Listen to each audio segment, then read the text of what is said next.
So hello everyone. सो हमारा ये वाला यूनिट 1 का सेकंड पार्ट होने वाला है। तो फर्स्ट पार्ट में हमने ऑलरेडी डिस्कस करा है कि हमारी मेमोरी क्या होती है, असेंबलर क्या होते हैं, कंपाइलर्स क्या होते हैं, इंटरप्रेटर, लिंकर, लोडर, इन सब में बेसिक डिफरेंसेस हमने देखे थे। तो इस वाले पार्ट में हम बेसिकली कवर करने वाले हैं आइडिया ऑफ एल्गोरिथम। सो सबसे पहले इस पार्ट को देखने से पहले एक बार फर्स्ट पार्ट देख लेना ताकि आपको जो ये यूनिट है वो एकदम क्रिस्टल क्लियर हो जाए। सो आज के हमारे बेसिक टॉपिक्स जो होने वाले हैं वो होने वाले हैं representation of algorithm, flow chart, pseudo code और उसके कुछ एग्जांपल्स को हम डिस्कस करेंगे।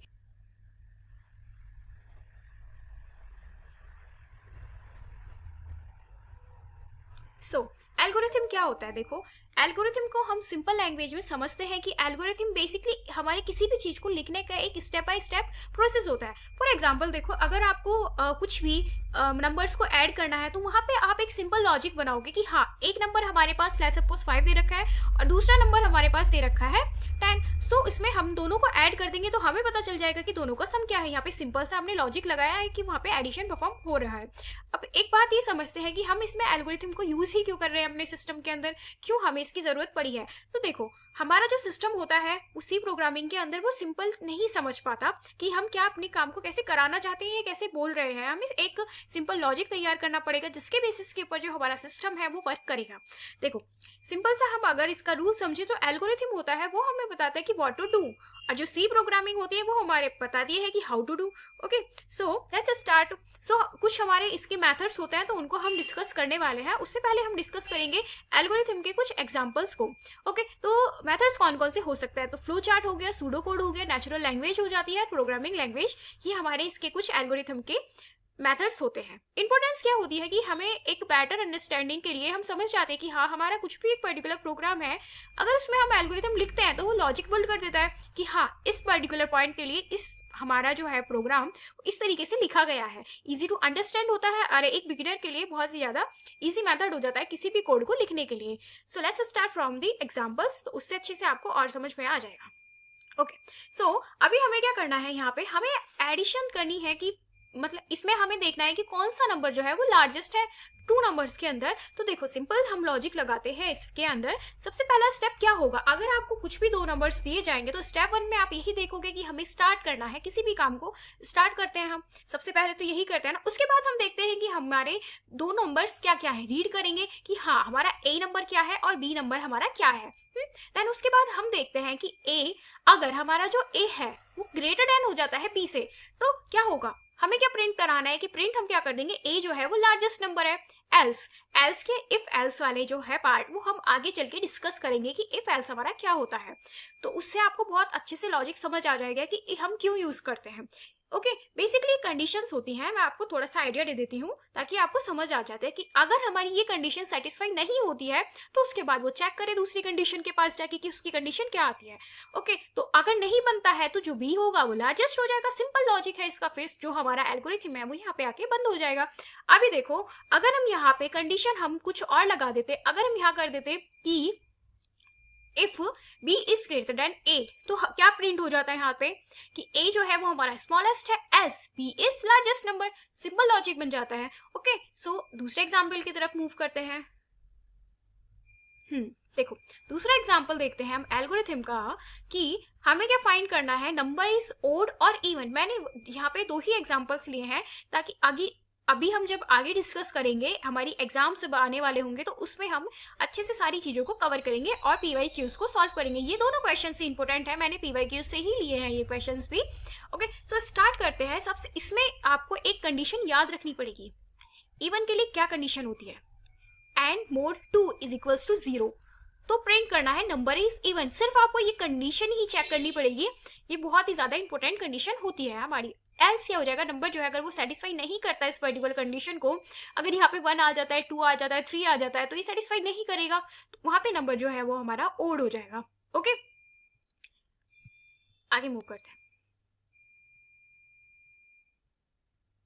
ओके, सो अभी कुछ कैरेक्टरिस्टिक्स होती है हमारी एल्गोरिथम को लिखने के लिए। सबसे पहला क्या होना चाहिए, आप कुछ भी एक वर्क कर रहे हो तो आपको सबसे पहले वहां पे एक इनपुट देना जरूरी है। तो सबसे पहली कैरेक्टरिस्टिक हो जाती है इनपुट। देन दूसरी कैरेक्टरिस्टिक क्या हो जाती है कि वहां पे कुछ ना कुछ एक आउटपुट तो हमारा डेफिनाइटनेस होना चाहिए। इसका मतलब क्या होता है कि हमारा जो स्टेप्स लिखे गए हैं वो क्लियर होने चाहिए, प्रिसाइज होने चाहिए। ये नहीं कि आप उसके अंदर बहुत सारी चीज़ों को लिखते हो कि सामने वाले को समझ ही नहीं आए कि लिखा क्या है। तो वो क्लियर एक मैसेज जो आप दूसरे को देना चाहते हो वो क्लियर होना चाहिए। हाँ, फाइनाइटनेस होनी चाहिए, यानी कि आफ्टर ए फाइनाइट नंबर पे आके वो टर्मिनेट हो जाना चाहिए। ओके, इफेक्टिवनेस होनी चाहिए। Each step should be simple, executable and feasible. हाँ, जनरलिटी होनी चाहिए। शुड बी मतलब क्या होता है, ऑल वैलिड इनपुट्स होने चाहिए, not just a specific case. सिर्फ एक स्पेसिफिक केस नहीं होनी चाहिए। जैसे कि अभी हमने देखा, इसमें आप ऐड कर सकते हो कि जो हमारा है उसमें नंबर ऑफ लाइन्स ज़्यादा नहीं होनी चाहिए, उसमें ऑलरेडी कवर हो गया ना, कंसाइज होना चाहिए, क्लियर होना चाहिए। हाँ, ओके, तो ये कुछ कैरेक्टरिस्टिक्स थी जो आपको याद रखनी है। आगे मूव करते हैं। ओके, तो अब आ जाता है flow chart. So basically flow chart क्या होता है, हमारा फ्लो चार्ट होता है ग्राफिकल रिप्रेजेंटेशन ऑफ एल्गोरिथम। अब देखो, आपने एक एल्गोरिथम अपना लिख दिया। हाँ, उसके बाद उसमें उस एल्गोरिथम को आप कुछ पर्टिकुलर सिंबल्स के अंदर लिख लेते हो, कंडीशंस को लिख लेते हो। ओके, सो सिंबल्स कौन कौन से, ओवल सिंबल होगा। इसका मतलब क्या है, आप ओवल सिंबल के अंदर क्या लिखोगे, स्टार्ट या फिर स्टॉप। जो स्टार्ट कर रहे हो वो लिखोगे और जो स्टॉप कर रहे हो वो लिखोगे। रेक्टेंगल के अंदर क्या लिखते हो, जो प्रोसेस आप कर रहे हो उसको आप इसके अंदर लिख लेते हो। फिर आता है पैरेललोग्राम। पैरेललोग्राम के अंदर आप अपना इनपुट लिखोगे या फिर लिखोगे आउटपुट जो है। डायमंड शेप जो होती है, सिंबल जो होता है, उसके अंदर आप डिसीजन लिखोगे, कुछ भी। जैसे अभी हमने वहां पे कंडीशन लगाई थी ना, उसी को आप इसके अंदर लिखोगे। देन आती है flow lines, direction of flows. Flow lines basically ये हो जाती है। ओके, ये होती है हमारी फ्लो लाइंस। ओके, आगे मूव करते हैं। अभी हम देखते हैं और अच्छे से समझते हैं। ये देखिए, ये कुछ सिंबल्स हैं जो मैंने अभी डिस्कस कराया ना, वो सब यही है यहाँ पे, और कुछ नहीं है। ओके, आगे मूव करते हैं।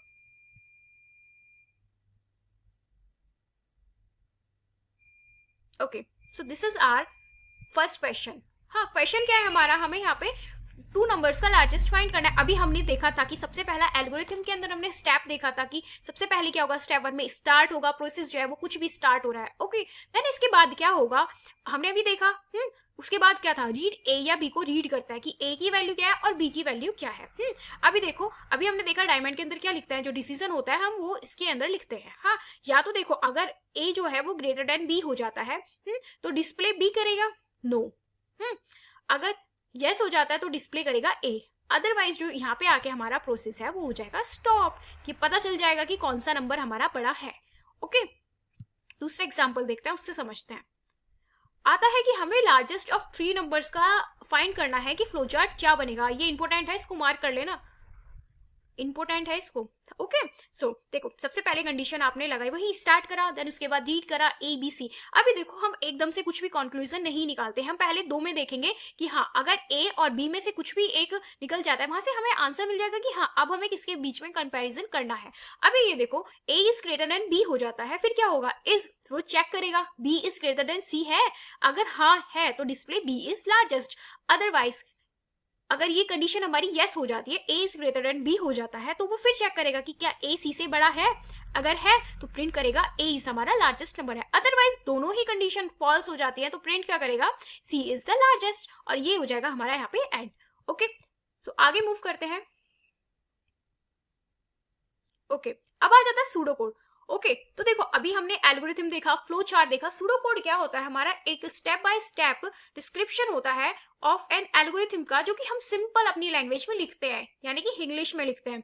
फॉर किस लिए होता है, लॉजिक बिफोर एक्चुअल कोडिंग से पहले जो हम उसमें लॉजिक लगा रहे हैं उसके लिए हम इसको यूज करते हैं। कैरेक्टरिस्टिक क्या हो सकती है सूडो कोड की, इजी टू अंडरस्टैंड होता है, लैंग्वेज इंडिपेंडेंट होता है, कुछ भी स्ट्रिक्ट सिंटैक्स रूल्स कुछ नहीं होते, focus on logic not code. जो लॉजिक आप बिल्ड कर रहे हो वो उसके ऊपर फोकस करता है मेनली। अभी फर्स्ट ईयर में हम बेसिकली हम सी के अंदर यही सीखते हैं कि हम किसी भी प्रोग्राम के अंदर लॉजिक को कैसे बिल्डअप कर रहे हैं। ओके, देन आ जाता है help in flow chart and programming.